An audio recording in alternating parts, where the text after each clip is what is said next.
الحمدللہ وحدہ والصلاة والسلام علی من لا نبی بعدہ اما بعد فاعوذ باللہ من الشیطان الرجیم بسم اللہ الرحمن الرحیم وَإِذْ قُلْنَا لِلْمَلَائِكَةِ اسْجُدُوا لِآدَمَ فَسَجَدُوا إِلَّا إِبْلِيسَ أَبَى وَاسْتَكْبَرَ وَكَانَ مِنَ الْكَافِرِينَ۔ اور جب ہم نے فرشتوں کو حکم دیا سجدہ کرو آدم علیہ السلام کو، تو سب سجدہ کی نہ ہوئے سوا ابلیس کے۔ وہ انکاری ہوا اور تکبر کیا اور کافروں میں سے ہو گیا۔ سامعین، آج ہماری سورہ البقرہ کی آیت مبارکہ نمبر 34 کی تلاوت و ترجمہ کا شرف نصیب ہوا۔ کل ہماری گفتگو چل رہی تھی آخری الفاظ قرآن پاک کے، وَأَعْلَمُ مَا تُبْدُونَ وَمَا كُنْتُمْ تَكْتُمُونَ۔ رب ذوالجلال نے فرمایا جو تم ظاہر کرتے ہو میں اسے بھی جانتا ہوں، جو تم چھپاتے ہو میں اسے بھی جانتا ہوں۔ اب گویا انسان کو یہ اتنا بڑا پیغام اللہ کی طرف سے آیا کہ تو جہاں کہیں بھی ہو دنیا سے چھپ جائے، دنیا سے لاکھ پردے کر لے، لیکن یاد رکھنا لاکھ پردوں میں بھی تیرا اللہ تجھے دیکھ رہا ہے۔ یہ ایک بہت بڑا باطنی ایک عمل ہے جو اللہ نے ہمیں سمجھایا ہے، اور وہ باطنی عمل یہ ہے کہ تمہارا کردار خلوت میں تنہائی میں بھی پاکیزہ رہے۔ جب کبھی تم خلوت میں جاؤ، تنہائی میں جاؤ، اور تم یہ سمجھو کہ تمہیں کوئی نہیں دیکھ رہا اور تم برائی کی جانب مائل ہونا چاہو، تو سمجھ لینا کہ وہاں بھی تجھے ایک ذات دیکھ رہی ہے، اور وہی تیری اصل حقیقی معبود ذات اللہ کی ذات، تاکہ تو گناہ سے محفوظ ہو سکے۔ اب یہ ایک بہت بڑا روحانی علاج ہے جو اللہ تعالیٰ نے قرآن میں بتایا ہے۔ یہ ایک روحانی علاج ہے، اور اگر جس انسان نے اس روحانی علاج کو اپنا لیا، رب ذوالجلال نے اس کی دنیا اور آخرت خوبصورت بنا دی۔ آج جہاں سے آغاز ہو رہا ہے اسی موضوع کا تسلسل ہے، اور اس کا تعلق پیچھے ہے کہ وہ چیزیں اور وہ اسماء جن کا اللہ نے پوچھا، آدم علیہ السلام نے سب کے نام بتا دیے، جواب دے دیا، فرشتے عاجز آ گئے، جواب نہ دے سکے۔ تو جب عاجز آ گئے اور حضرت آدم علیہ السلام کو برتری مل گئی اس علم کی بنیاد پر، تو رب ذوالجلال نے اب ارشاد فرمایا انہی فرشتوں سے، وَإِذْ قُلْنَا لِلْمَلَائِكَةِ اسْجُدُوا لِآدَمَ۔ اب ہم نے فرمایا فرشتوں سے کہ اے فرشتوں، اب آدم علیہ السلام جیت گئے ہیں، تم ان کے مقابلے میں ہار گئے ہو، اب اس فضیلت علم کی بنیاد پر آدم علیہ السلام کو سجدہ کرو۔ اب یہ ظاہر ہے یہ سجدہ تعظیمی تھا، حقیقی سجدہ جو ہے وہ تو صرف اللہ وحدہ لا شریک کی ذات کو ہے۔ اب یہ عظمت کا سجدہ تھا، سجدہ تعظیمی سے بولتے ہیں، باقاعدہ ایک اصطلاح ہے، اور یہ باقی ساری امتوں میں سجدہ تعظیمی جائز تھا۔ ہر امت میں سجدہ تعظیمی ہوتا تھا سوائے آقا کریم علیہ الصلوۃ والسلام کی امت میں۔ جب آپ تشریف لے آئے آپ نے فرمایا اب سجدہ تعظیمی کو حرام قرار دے دیا گیا، اب آپ کسی کو اس کی تعظیم کی وجہ سے اب اسے آپ سجدہ نہیں کر سکتے۔ اور آپ علیہ الصلوۃ والسلام نے ارشاد فرمایا کہ اللہ کے سوا سجدہ کسی کو جائز نہیں ہے، اور اگر میں اس کی اجازت دیتا تو بیوی سے کہتا کہ وہ اپنے شوہر کو سجدہ تعظیمی کرے، لیکن میں نے اس کو حرام قرار دے دیا۔ اب یہاں پہ جو آدم علیہ السلام کو یہ سجدہ کروایا گیا، یہ اس بات کو ریالائز کروانے کے لیے اور انہیں احساس دلوانے کے لیے کہ آدم علیہ السلام کی تخلیق پر جب تم نے اعتراض کیا تھا، اب اللہ تعالیٰ اس کا جواب اس انداز سے دے رہا ہے تاکہ یہ اندر اور باہر ہر لحاظ سے فرشتوں کو اندازہ ہو جائے اور وہ اس پہ یقین کامل کر لیں کہ اللہ تعالیٰ جو کرتا ہے وہ درست ہی کرتا ہے، اور جس کو وہ برتری دیتا ہے اسی کو برتری حاصل ہوتی ہے، اور اسی کی برتری کو تسلیم کر لینا چاہیے، یہ اللہ تعالیٰ کی طرف سے۔ اسجدوا لآدم، آدم کو سجدہ کرو، تمام کو حکم ہوا، یہ جمع کا صیغہ یہاں پہ اسجدوا، فسجدوا الا ابلیس، قرآن نے فرمایا کہ سب نے سجدہ کیا، تمام نے سجدہ کیا، مگر ابلیس نے سجدہ نہ کیا۔ اب ابلیس نے سجدے سے انکار کر دیا۔ اب یہاں مفسرین نے علم کی فضیلت میں بہت ساری گفتگو کی ہے، پہلے بھی ایک دو درس میں نے علم کی فضیلت کے حوالے سے بات کی۔ اب یہاں پر بھی اس آیت کے تحت بھی مفسرین نے فضائل علم کو اور فضائل علماء کو بہت لکھا ہے۔ کہتے ہیں کہ علم کی فضیلت اور علم کا مقام اور عزت اتنی ہے کہ اللہ تعالیٰ نے سارے انبیاء کرام علیہ السلام کو جس بنیاد پر، بنیادی چیز پر فضیلت دی ہے وہ فضیلت علم ہے، اور وہ نبوت کا علم ہے۔ اور اس کے بعد سب سے زیادہ فضیلت اور مقام جس نبی اور رسول کا ہے وہ حضرت سیدنا محمد رسول اللہ صلی اللہ علیہ وآلہ وسلم کی ذات پاک ہے، اور آپ کو سب سے زیادہ علم عطا فرمایا گیا۔ آگے ہم جا کے پڑھیں گے وَعَلَّمَكَ مَا لَمْ تَكُنْ تَعْلَمْ وَكَانَ فَضْلُ اللَّهِ عَلَيْكَ عَظِيمًا، اس کی تفسیر میں وہاں بات ہوگی انشاءاللہ کہ اے محبوب ہم نے آپ کو وہ کچھ سکھا دیا جو آپ نہ جانتے تھے، اور یہ اللہ کا آپ پر بڑا فضل ہے، فضل عظیم۔ اب علم مل جانا، دین کے علم کی دولت نصیب ہو جانا، اس سے بڑا فضل کائنات میں ہے ہی کوئی نہیں، کیونکہ ظاہر ہے اللہ تعالیٰ نے اپنے محبوب کو وہ چیز دی جو سب سے زیادہ عظیم ہے، اور وہ کیا دی؟ وہ مال و زر تو ظاہر ہے نہیں تھا، آپ کی تو فقر آپ نے اختیار فرمایا۔ آپ کے ہاں تو 17 دن تک کی روایت ملتی ہے کہ 17 دن تک چولہا ہی نہیں جلا۔ آپ کے اوپر فضل عظیم کیا ہے؟ علم کا فضل عظیم تھا، علم کا فضل عظیم۔ اور اس کے بعد آقا کریم علیہ الصلوۃ والسلام نے اپنا وارث کسے بنایا؟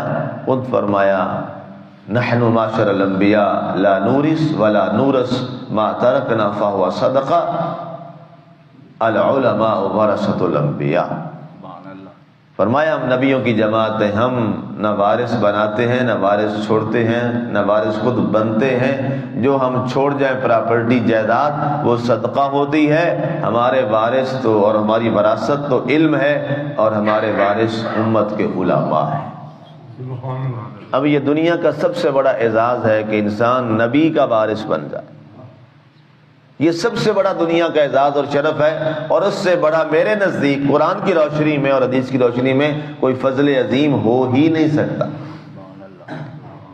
حضرت علی رضی اللہ تعالیٰ عنہ کی روایت اسی کے تحت ایک مفسر نے لکھی ہے، روح البیان، ایک بہت بڑی تفسیر ہے، عربی تفسیر ہے، علامہ شاہ اسماعیل حقی رحمۃ اللہ تعالیٰ علیہ کی ہے۔ آپ فرماتے ہیں کہ حضرت علی رضی اللہ تعالیٰ عنہ نے ارشاد فرمایا 4 چیزوں کی وجہ سے دنیا قائم ہے۔ یہ وہ شخص فرما رہے ہیں، وہ عظیم ہستی فرما رہے ہیں جنہیں باب العلم کا لقب دیا ہے، اعزاز دیا ہے ہمارے پیارے نبی صلی اللہ علیہ وسلم نے۔ سارے علوم کا دروازہ حضرت علی ہے۔ حضرت صلی اللہ علیہ وسلم نے فرمایا انا مدینۃ العلم وعلی بابها، میں علم کا شہر ہوں، علی اس کا دروازہ ہے۔ اب ظاہر ہے دروازے سے ہی اندر آنا ہوتا ہے۔ اب وہ باب العلم فرما رہے ہیں 4 چیزوں کی وجہ سے دنیا قائم ہے۔ فرمایا نمبر 1 عالم با عمل، عالم با عمل 1، نمبر 2 لوگوں کا عالم با عمل سے محبت کرنا 2 آپ نے فرمایا، تیسری چیز سخی مالدار، سخی مالدار، نمبر 4 صبر کرنے والا فقیر۔ یہ 4 لوگ ہیں جن کی وجہ سے دنیا قائم ہے۔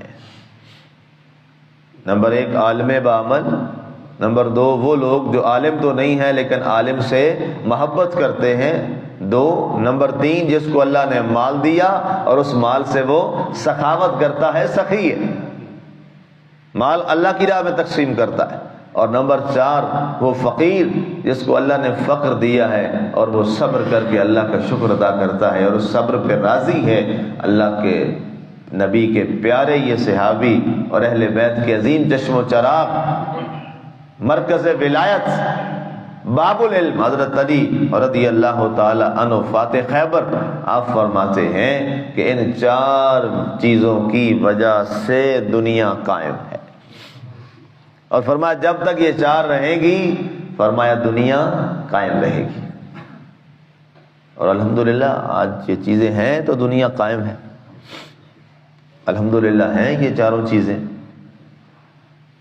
اب اس میں جو سب سے پہلی چیز علی نے بیان فرمائی وہ کیا فرمائی؟ وہ علم فرمایا، عالم با عمل، اور اس میں سب سے بڑی جو چیز آپ ہمیشہ فرمایا کرتے تھے، اب فرماتے تھے کہ اس کی سب سے بڑی وجہ یہ ہے کہ اس میں امت کا بہت بھلا ہے۔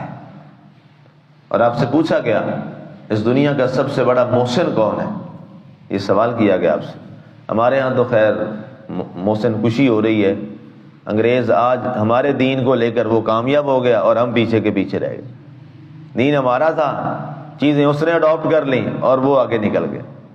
انگریزوں میں آج بھی سب سے زیادہ جس کی عزت ہوتی ہے وہ ان کا استاد ہے، معلم، یہ آپ کو پتہ ہوگا، آپ نے کئی واقعات سنے ہوں گے۔ آپ سے پوچھا گیا سب سے بڑا محسن کون ہے، آپ نے فرمایا تمہارا سب سے بڑا محسن وہ ہے جو تمہیں علم سے نواز دے، جو تمہیں علم کی خیرات تقسیم کرے، فرمایا وہ سب سے بڑا محسن۔ اور آپ سے پوچھا گیا کہ آپ کو کس بات پہ آپ کو بہت شرف ملے، آپ کو وسلم نے مولا کا لقب دیا، کتنی بڑی بات، من کنت مولا فہذا علی مولا۔ کبھی آپ کو کندھوں پہ اٹھا کے بت تڑوائے آپ سے کعبے کے اندر، کتنا بڑا اعزاز اور شرف ہے، نبی کے کندھوں پر سوار ہے، کوئی چھوٹی بات ہے۔ کبھی وسلم نے آپ کو فرمایا کہ انت اخی وانا اخوک، علی تو میرا بھائی ہے میں تیرا بھائی ہوں، کتنا بڑا شرف، کتنا بڑا اعزاز ہے۔ کبھی آپ علیہ الصلوۃ والسلام نے آپ کو یہ فرمایا کہ لحموں کا لحمی، تیرا خون میرا خون ہے۔ کبھی یہ فرمایا کہ تو دنیا میں بھی میرے ساتھ ہے اور کل جنت میں بھی، اے علی تیرا گھر میرے گھر کے سامنے ہوگا۔ یہ کتنے بڑے اعزازات ہیں جی، کوئی چھوٹی باتیں یہ دنیا میں یہ فرما دیا۔ مواقعات میں سارے ایک دوسرے کے مہاجر انصار بھائی بن گئے، آپ نے فرمایا میرا کوئی بھائی آپ نے کسی کو نہیں بنایا، فرمایا علی پریشان کیوں ہوتا ہے، تو میرا بھائی ہے میں محمد تیرا بھائی ہوں۔ یہ کوئی چھوٹی بات ہے، کائنات کی بڑی بات ہے، یہ اعزاز اور شرف ہے۔ یہ میں نے 5-6 گنوائے اور بہت سارے ہیں، لیکن آپ سے پوچھا گیا آپ کو سب سے بڑا اعزاز جس پر آپ نازاں ہیں، آپ کو جس پر فخر ہے کہ یہ اعزاز اللہ نے مجھے دیا ہے آقا کی بارگاہ سے، کسی اور کے حصے میں نہیں آیا، وہ آپ کس پہ کرتے ہیں؟ آپ نے فرمایا جب مجھے میرے نبی صلی اللہ علیہ وسلم نے فرمایا انا مدینۃ العلم و علی بابھا، میں علم کا شہر ہوں اور علی تو اس کا دروازہ ہے، فرمایا میرے لیے سب سے بڑھ کر یہ اعزاز ہے، یعنی آپ کی محبت علم جو ہے اس کو بیان کیا گیا۔ اب یہاں پہ یہ ساری باتیں سنانے کا مقصد کیا ہے کہ اللہ نے آدم کو جو سجدہ کروایا فرشتوں سے وہ کن چیز پہ کروایا؟ فضیلت علم کی بنیاد پہ کروایا۔ اس لیے مسلمان کا آج بھی ترہ امتیاز علم ہے، آج بھی، اور ظاہر ہے تمام علوم کہاں سے پھوٹتے ہیں؟ قرآن سے پھوٹتے ہیں۔ تمام علوم سے بڑھ کے جو اہم علم والی کتاب ہے وہ کون سی ہے؟ وہ قرآن پاک ہے۔ اصل تو یہ علم ہے، ہم تو ڈائیورٹ ہو گئے، دائیں بائیں ہو گئے۔ اصل سب سے پہلے سب کچھ پڑھیں، ضرور پڑھیں اور پڑھنا چاہیے، اللہ اور اللہ کے رسول نے ہمیں اس کی اجازت دی ہے، لیکن شروع کہاں سے کرنا ہے؟ شروع اس کتاب سے کرنا ہے، پہلے یہ کتاب، پہلے ہم نے اس کو سیکھنا ہے. ایک بچہ جو ہے اس کو آپ پڑھانا چاہتے ہیں تو آپ ڈائریکٹ جناب اس کو آگے بڑی بڑی چیزیں کروانا شروع کرتے ہیں، وہ کرے گا. آپ اس کو شروع کہاں سے کرواتے ہیں؟ الف بے سے کرواتے ہیں، اے بی سی سے کرواتے ہیں. 1 + 1 = 2 کے بعد اس سے آپ شروع کرواتے ہیں. ڈائریکٹ آپ الجبرا تو نہیں شروع کروا دیتے، لوگرتھم تو نہیں کروانا شروع کر دیتے، ڈائریکٹ جناب آپ اس کو سٹوریز پہ تو نہیں لگا دیتے. چھوٹی سی چیزوں سے شروع کرتے ہیں، آغاز سے شروع کرتے ہیں، اس کے بغیر وہ آگے نہیں بڑھ پاتا. بندہ مسلم کے لیے جو سب سے پہلی چیز ہے وہ اس کی یہ کتاب ہے. اگر تو اس کو وہ سیکھ گیا تو پھر باقی سارے علوم میں اللہ اس کی مدد بھی کرے گا اور وہ بھٹکے گا بھی نہیں. اور اگر اس علوم سے، اس علم سے محروم رہا تو پھر یاد رکھیے وہ جتنا بھی پڑھ جائے پھر بے سود ہے، بیکار ہے، وہ بیکار ہے. اس لیے اس بات پہ ہمیں غور کرنا ہے کہ یہ علم کی دنیا کے اندر اس وقت سب سے جو بڑی کتاب ہے وہ قرآن پاک ہے، وہ قرآن پاک ہے. ہم نے اس کو سیکھنا ہے، اس کو سیکھنے کی دعوت دینی ہے، خود بھی سیکھنا ہے، عمل کرنا ہے، لوگوں کو اس کو سیکھنے کی دعوت دے کے خود عمل کرنے کی دعوت اور انہیں بھی عمل کرنے کی دعوت دینی. یہ ہم سب کا فریضہ ہے، یہ ہم سب کی ذمہ داری ہے. یہی رسول اللہ صلی اللہ علیہ وسلم فرمایا کرتے تھے اپنے صحابہ کرام سے، فرماتے تھے جو یہاں حاضر ہیں وہ غائبین تک میری بات پہنچا دیں. فرمایا ہو سکتا ہے جس کو تم بتاؤ وہ تم سے اچھا عمل کر لے، اور یہ سلسلہ تبلیغ ہے. آگے فرمایا گیا ابا واستکبرا، اس نے سجدہ کیوں نہیں کیا؟ اب اس کی ریزن بتائی قرآن نے. فرمایا ایک تو اس نے انکار کر دیا کہ نہیں میں سجدہ نہیں کرتا، منکر ہو گیا. واستکبرا، اور تکبر کیا. تکبر ابھی تک اس کا ختم نہ ہوا، اور اس تکبر کی بنیاد پر شیخ سعدی فرماتے ہیں تکبر عزازیل را خار کرد، اس تکبر نے اس کو ذلیل و خوار کر دیا اور تباہ و برباد کر دیا. اب جب تکبر کیا اللہ فرماتا ہے اس تکبر نے اور انکار نے کیا کیا؟ وَكَانَ مِنَ الْكَافِرِينَ، اللہ کے قرب میں رہتا تھا، کافروں میں سے ہو گیا. اللہ کے قرب میں رہنے والا تھا، اتنا قریب رہتا تھا، عبادات کی بنیاد پہ بہت اللہ کے قرب میں چلا گیا، لیکن آدم کو سجدہ نہیں کیا تو آدم کے سجدے کے انکار کی بنیاد پہ کافروں میں سے ہو گیا، منکروں میں سے. اس کے بعد آدم علیہ السلام اور آپ کی زوجہ کے حوالہ سے آگے گفتگو ہے، جنت کے حوالہ سے، اس پہ انشاءاللہ کل بات کریں گے. اللہ تعالی ہمیں عمل کی توفیق عطا فرمائے، اور علم جس کی فضیلت اور اہمیت آپ نے تفصیل سے قرآن و سنت کی روشنی میں سنی، اللہ ہمیں اس کا شوق اور جذبہ عطا فرمائے اور علم کی قدر اور صاحبان علم کی قدر کی توفیق عطا فرمائے. آمین. وما علینا الا البلاغ المبین.